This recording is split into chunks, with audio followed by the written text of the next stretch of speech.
नमस्कार दोस्तों, मैं अनिल भारद्वाज। मेरे YouTube चैनल जीएस लोक में आपका स्वागत है।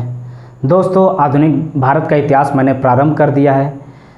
मैंने अपने पिछले वीडियो में पुर्तगालियों के आगमन के बारे में बताया था और मैंने बताया था कि किस प्रकार से वास्को डी गामा के आगमन से पुर्तगालियों के व्यापार का मार्ग सुनिश्चित हो चुका था।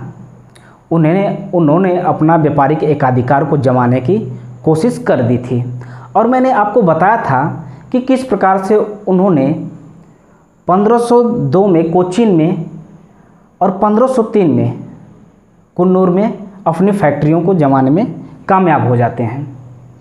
और मैंने बताया था कि उसी क्रम में फ्रांसिस्को डी अल्मीडा नामक एक वायसराय जो पुर्तगालियों के द्वारा भेजा गया था और 5 से 1509 तक उसका कार्यकाल होता है।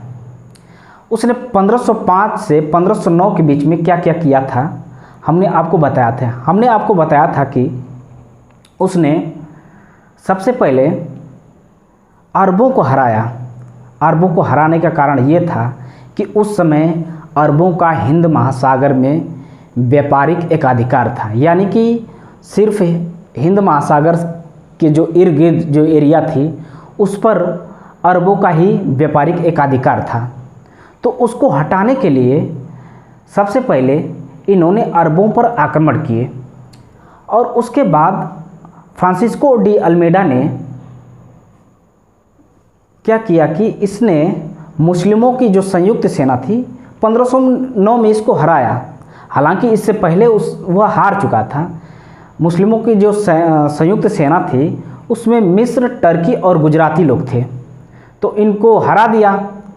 तो चलिए उसी क्रम में हम आपको बताते हैं कि किस प्रकार से अल्फांसो डी अल्बुकर्क यानी कि दूसरा ये जो आपका वायसराय है या गवर्नर है, इसका कार्यकाल क्या है और इसके कार्य पद्धति क्या है, इसने कौन कौन से कार्य किए और इस पुर्तगालियों के व्यापार को स्थापित करने में इसका क्या योगदान रहा है। तो चलिए शुरू करते हैं। तो हम देख पाते हैं कि भारत में पुर्तगाली साम्राज्य का वास्तविक ये जो संस्थापक था, इसको कहा जाता है कि ये भारत में पुर्तगालियों का जो साम्राज्य था उसका वास्तविक संस्थापक था। कौन? Alfonso de Albuquerque. इसको याद कर लीजिए। पहला कौन था? Francisco de Almeida. याद कर लीजिए, फ्रांसिस्को डी अल्मीडा। 1505 से 1509 क्रम देखिए। 1505 से 1509 फ्रांसिस्को डी अल्मीडा। फ्रांस लगा दीजिए, Francisco de Almeida. Francisco de Almeida. फिर दूसरा अल्फांसो। देखिए नाम तो ऐसे लग रहे हैं कि यार याद ही नहीं हुआ, लेकिन याद हो जाएगा दोस्तों। एक बार, दो बार, 4 बार, 5 बार, 10 बार बोलिए, याद हो जाएगा। बोलने से सब कुछ होता है, बोलते रहिए आप। Alfonso de Albuquerque. Alfonso de Albuquerque, कर्क रेखा जानते हैं आप, कर्क लगा दीजिए। अल्फांसो डी अल्बुकर्क पहला, फ्रांसिस्को डी अल्मीडा, बीच में डी जरूर लगे रहेगा। तो चलिए शुरू करते हैं। 1509 में कोचीन को मुख्यालय बनाया। आते ही क्या किया? 1509 में कोचीन को मुख्यालय बना दिया भैया। जो वही कोचीन जो 1502 में प्रथम जो अपना कारखाना खोले थे सब, ये सब उसी कोचीन को क्या किए? मुख्यालय बना दिया। कौन? Alfonso de Albuquerque. इसको पुर्तगाली साम्राज्य का वास्तविक संस्थापक कहा जाता है। फ्रांसिस्को डी अल्मीडा को नहीं कहा जाता है, इसको कहा जाता है। अब अगली बात क्या है? 1510 में बीजापुर के आदिल शाह से गोवा को जीता। 1510 में क्या किया इसने? 1510 में बीजापुर के आदिल शाह को हरा दिया और गोवा को जीत लिया। गोवा को सबसे पहले जीतने का काम यही करता है Alfonso de Albuquerque. Alfonso de Albuquerque ने गोवा को जीत लिया। अब जीतने के बाद क्या करता है? अगले साल क्या करता है? 1511 में मलक्का पर अधिकार कर दिया। वही मलक्का पर अधिकार कर लिया 1511 में, और सती प्रथा पर प्रतिबंध लगा दिया। सती प्रथा, ये देख लीजिए, बहुत इंपॉर्टेंट है। भारत में उस समय सती प्रथा अपने चरम अवस्था में थी, तो उसने तो सबसे बढ़िया ये काम किया, इसको हम मानते हैं। सती प्रथा पर प्रतिबंध लगाने का जो काम किया था अल्फांसो डी अल्बुकर्क, इसने उसी समय कर दिया था। बाद में राजा राम मोहन राय ने इसकी मतलब कि इसको हटाने का भी प्रयास किया था। और आगे देखते हैं, भारतीय स्त्रियों से विवाह करने पर जोर। ये देख लीजिए, देखिए जब पुर्तगाली आए थे उस समय क्या था कि अपने साथ बहुत ज़्यादा लोगों को तो ला नहीं सकते थे। इस वजह से चाहते थे कि अगर भारतीय स्त्रियों से अगर पुर्तगालियों की शादी हो जाए, मतलब पुर्तगाली जो सेना थे अगर उनकी शादी हो जाए तो क्या होगा कि इनकी जनसंख्या बढ़ जाएगी। और दूसरी बात ये थी कि शादी से जो अगर इनसे जो उत्पन्न होगी, भारतीय स्त्रियों से जो बच्चे उत्पन्न होंगे तो इनका एक पारिवारिक माहौल बनेगा और इनकी जनसंख्या बढ़ने से क्या होगा कि मजबूत हो जाएंगे। ठीक है, आगे चल के देखते हैं। 1524 में वास्को डी गामा तीसरी बार भारत आया। अब देखिए 1524 में वास्को डी गामा तीसरी बार भारत आया था। एक बार हमने आपसे पूछा था कि वास्को डी गामा भारत कितनी बार आता है, तो उसका उत्तर है 3 बार। आपको हम बता दें कि हमने आपको सबसे पहले कौन सा बताया था, 1498 में वास्को डी गामा आता है कालीकट तक। एक बार हमने बताया था 1502 में आता है, और क्या होता है कि 1524 में आता है। तो 1498, 1502 और 1524 याद रखिए, 3 बार वास्को डी गामा आता है, 1498, 1502, 1524। याद रहेगा ये बात। चलिए ठीक है, आगे चलते हैं। आगे कौन है भैया, अगला जो है ये गवर्नर देख लेते हैं। अगला गवर्नर कौन है ये इसको देखते हैं। नीनो डी कुन्हा, इसमें भी डी लगा था। अल्फांसो डी अल्बुकर्क, इसमें भी देखिए डी लगा है। नीनो नाम ऐसा है ना, नीनो डी कुन्हा। ठीक, 1529 से 1538 इसका कार्यकाल है, इसी बीच में रहता है। और देखते हैं कि क्या करता है ये। तो 1503 में कोचीन से गोवा को औपचारिक राजधानी बनाया। ठीक है, अब इसने ऑफिशियली जो है गोवा को अब कोचीन से गोवा को औपचारिक राजधानी बना दिया। हालांकि पहले जो कार्यकाल मतलब कार्य जो इसको ऑफिशियल जो कार्य होते थे उसका कोचीन से होता था। कोचीन को इसने मुख्यालय कौन बनाया था, कोचीन को मुख्यालय बनाया था अल्फांसो डी अल्बुकर्क ने। लेकिन बाद में कोचीन से इसको हटा के गोवा कर दिया कौन, नीनो डी कुन्हा ने कर दिया। अब अगला काम क्या करता है ये देख लीजिए। हुगली सेंथोमा मद्रास के निकट है और हुगली जो है पश्चिम बंगाल में है।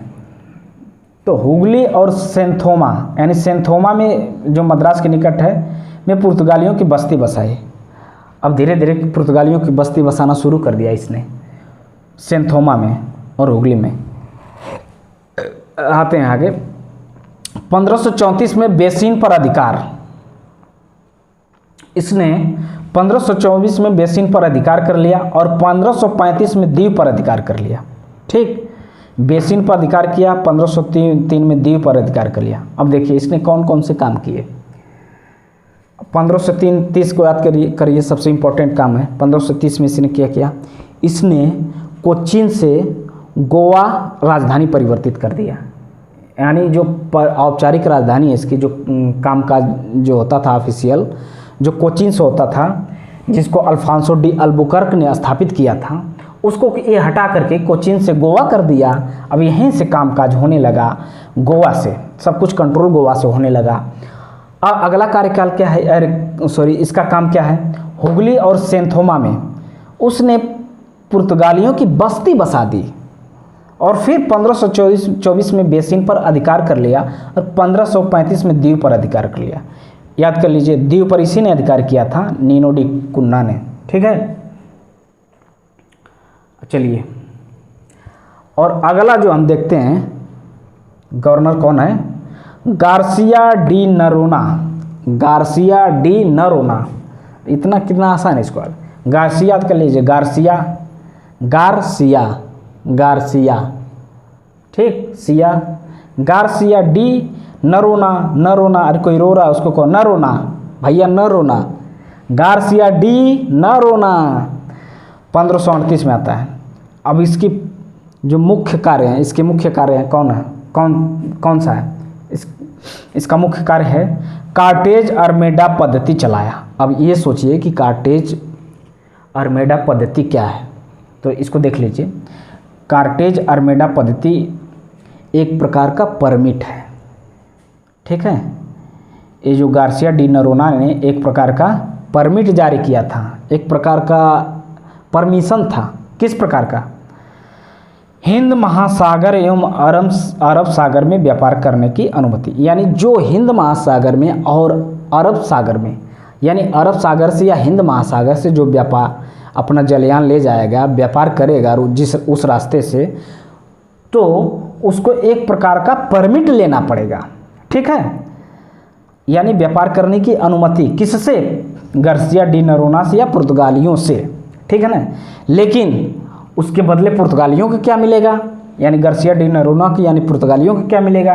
तो उसके बदले में उसको टैक्स मिलेगा। क्या मिलेगा? बदले में टैक्स मिलेगा उन लोगों को, और उसके बदले में टैक्स देंगे तो बदले में क्या होगा? उनका संरक्षण भी करेंगे। भैया हिंद महासागर में उन्होंने अपना अधिकार जमा लिया था, तो उसके बदले में कोई जलयान या जहाज़ अगर अपना व्यापारिक उद्देश्य से जाता है तो उसके लिए जाहिर से बात है वो टैक्स लेंगे। लेकिन टैक्स तो लेंगे, लेकिन ये भी बताएंगे कि हम आपकी सुरक्षा भी करेंगे। कौन? पुर्तगाली लोग, ठीक है। अब देखिए एक नौबत ये भी आ जाती है कि मुग़ल सम्राट अकबर भी कार्टेज परमिट लेना पड़ता है, उसको भी, यानी अकबर को भी कार्टेज परमिट लेना पड़ता है, ठीक है। तो कोई प्रश्न पूछेगा कि किसके कार्यकाल में, किस पुर्तगाली वायसराय या किस पुर्तगाली गवर्नर के कार्यकाल में मुग़ल सम्राट अकबर को परमिट लेना पड़ा था? किसके संबंध में? कार्टेज के संबंध में। कार्टेज परमिट किसके कार्यकाल में लेना पड़ा था? तो गार्सिया डी नरोना, या इस मतलब कि ये भी इस तरीके से इसको भी पूछा जा सकता है कि कार्टेज अर्मेडा जो पद्धति थी, इसके 2000 मतलब पद्धति थी, इसमें जो परमिट लिया था वो कौन सा शासक लिया था मुग़ल काल का? तो कौन लिया था? अकबर लिया था, ठीक है। चलिए आगे चलते हैं। अब इनका जो है ये जो प्रमुख जो गवर्नर हैं या वायसराय हैं इतने ही हैं, और इससे ज़्यादा फैक्ट नहीं है। मतलब हमने हो सका, जितना हो सका उससे ज़्यादा फैक्ट आपको याद कराने की कोशिश की है, लाने की कोशिश की है। आप चाहें तो बहुत सारे यूट्यूब चैनल खंगा लीजिए, अगर इससे ज़्यादा अगर फैक्ट कोई दे दे तो मैं सच बता रहा हूँ मेहनत करना छोड़ दूँगा, ठीक है ना। चलिए और अन्य तथ्य देख लेते हैं, अन्य फैक्ट। हमने 2-3 किताबों से इसको मिला करके आपके लिए लाया था कि ताकि आपको याद करा सकूं, और आने वाले एग्ज़ाम में आपसे एक भी प्रश्न बाहर न आए, आपसे एक भी प्रश्न बाहर न जाए और न छूटने पाए। आप अगर पुर्तगालियों का आगमन आ गया, इससे प्रश्न आ गए 1-2, तो आप हो सके तो चूकिए मत, कर लीजिए। और रही बात पढ़ने की, तो आप थोड़ा मोड़ा पढ़ भी सकते हैं किताब लेकर के, लेकिन इससे मुझे नहीं लगता है कि इससे ज़्यादा कोई पूछेगा। चलिए आगे चलते हैं, अन्य तथ्य में देख लेते हैं। अब ये तो कहानी ख़त्म हुई इनकी। अन्य तथ्य में देख लेते हैं, शाहजहां ने हुगली को 1632 में कब्जे में ले लिया था। 1632 में जो हुगली वाला जो था, हुगली में इन्होंने बस्तियां बसाई थी। कौन? नीनो डी कुन्हा ने जो हुगली में बस्तियां बसाई थी, उसी हुगली को 1632 में कब्जे में ले लिया। कौन? यही शाहजहां ने। और 1686 में चटगांव से औरंगजेब ने समुद्री लुटेरों का सफाया कर दिया। देखिए पुर्तगाली वास्तव में बता दें कि ये बहुत लुटेरे प्रवृत्ति के थे लोग। जहाँ भी देखा, अगर व्यापारिक माल जा रहा है, कोई व्यापार कर रहा है, किसी के जलयान में कोई माल रखा हुआ है और जा रहे हैं, तो ये लूट लेते थे सब। और उनका जो अड्डा था चटगांव में ही था, तो उनका सफाया जो करने की कोशिश की थी औरंगजेब ने की थी। एक बात और, प्रश्न आते हैं, शायद कई बार आए हैं कि चटगांव किस बंदरगाह को महान बंदरगाह कहा गया है? तो चटगांव को महान बंदरगाह कहा गया है। क्या कहा गया है? महान बंदरगाह कहा गया है, ठीक है। चलिए आगे चलते हैं। नागपट्टनम जो था, नागपट्टनम एशियाई देशों से व्यापार के लिए प्रसिद्ध था। ठीक है, नागपट्टनम में, यानी नागपट्टनम जो बंदरगाह था उससे एशियाई देशों से व्यापार होता था। एशियाई देशों से व्यापार के लिए कौन सा बंदरगाह प्रसिद्ध था? तो नागपट्टनम, याद रहेगा। अब तो ठीक है। अब ये देखिए कि जब पुर्तगाली आए तो उनका योगदान भी तो होगा भाई, भारत में उतने साल रहे थे तो कुछ तो योगदान किए होंगे सब। तो क्या क्या योगदान किए थे सब, आकर के देख लेते हैं। पुर्तगालियों का योगदान क्या रहता है? सबसे पहले योगदान है उसका प्रिंटिंग प्रेस। जो हम प्रिंटिंग प्रेस देख रहे हैं ना, प्रिंट मीडिया, प्रिंट जो हो रहा है, सब सारी चीज़ें, बुक्स वुक्स, किताबें वगैरह। तो प्रिंटिंग प्रेस जो है 1556 में गोवा में इसकी स्थापना हो चुकी थी, प्रिंटिंग प्रेस की। ये पुर्तगालियों की ही देन थी। और दूसरी बात, जो तंबाकू लोग खाते हैं ना, चबाते हैं, ये तंबाकू जो है पुर्तगालियों की ही देन है। तंबाकू की खेती पुर्तगाल ने ही प्रारंभ की थी। लाल मिर्च, आलू, मूंगफली पुर्तगालियों की देन थी। पपीता, अमरूद पुर्तगालियों की देन थी। जहाज निर्माण पुर्तगालियों की देन थी। गोथिक स्थापत्य कला ये पुर्तगालियों की थी। तो आशा करते हैं कि आपको एक बार कुछ न कुछ तो ज़रूर समझ में आया होगा। चलिए दूसरी बार रिवीजन कर लेते हैं। हमारा बस चले भैया तो हम कई बार रिवीजन करा दें, लेकिन नहीं, हमारा सिर्फ मकसद रिवीजन तो कराना है ही, लेकिन इसका थोड़ा सा समय का पाबंदी है। तो चलिए, अगर ऑफलाइन क्लासें होती तो हम इसको 4 बार, 5 बार, 7 बार, 8 बार, 10 बार रिवीजन करा करके आपको ये सब सारे नाम हैं और ये फैक्ट याद करा देते हैं। लेकिन आपको फ़ायदा ये है कि जो वीडियो है हमारी, आप इसको चाहे तो 2 बार, 4 बार, 5 बार देखते रहिए। और मुझे आशा है कि देखते देखते आपको याद हो जाएगा और आप एक दिन खुद इतिहास पढ़ाने लगेंगे। तो चलिए शुरू करते हैं इसका रिवीजन। अल्फांसो डी अल्बुकर्क, इस वायसराय का जो कार्य था इसको देख लेते हैं। इसका कार्यकाल है 1509 से 1515। इसने क्या किया था? मतलब यह साम्राज्य, मतलब पुर्तगालियों का जो साम्राज्य है उसका वास्तविक संस्थापक था। इसी को वास्तविक संस्थापक माना जाता है। फ्रांसिस्को डी अल्मीडा को नहीं माना जाता है। वो भले प्रथम वायसराय था या प्रथम गवर्नर था, लेकिन वास्तविक संस्थापक नहीं था। यही वास्तविक संस्थापक है, क्योंकि 1509 में कोचीन को मुख्यालय बना दिया और 1510 में बीजापुर के आदिल शाह को हरा करके गोवा को जीत लिया। ठीक है, फिर उसके बाद 1511, अब कोई पूछेगा कि गोवा कैसे कब्जा किए, तो भैया 1510 में तो बीजापुर के आदिल शाह से गोवा को तो इन्होंने जीत लिया था, अल्फांसो डी अल्बुकर्क ने। इसने तो अपना काम कर दिया। 1511 में मलक्का पर अधिकार कर लिया और 1515 में हरमुज बंदरगाह पर कब्जा कर लिए सब, और सती प्रथा पर भी प्रतिबंध लगा दिया अल्फांसो डी अल्बुकर्क। भारतीय स्त्रियों से विवाह करने पर जोर भी दिए। और 1524 में वास्को डी गामा तीसरी बार आया। पहली बार आया था 1498 में, दूसरी 1502 में, तीसरी 1524 में। हमने आपको बता दिया था, शायद आपको पता न रहा होगा, मुझे पता है। चलिए, नीनो डी कुन्ना 1529 से 1538। 1530 में कोचीन से गोवा को औपचारिक राजधानी बना दिया। हुगली सेंथोम मद्रास के निकट पुर्तगालियों की बस्ती बसाई। 1534 में बेसिन पर अधिकार कर लिया। 1535 में दीव पर अधिकार कर लिया।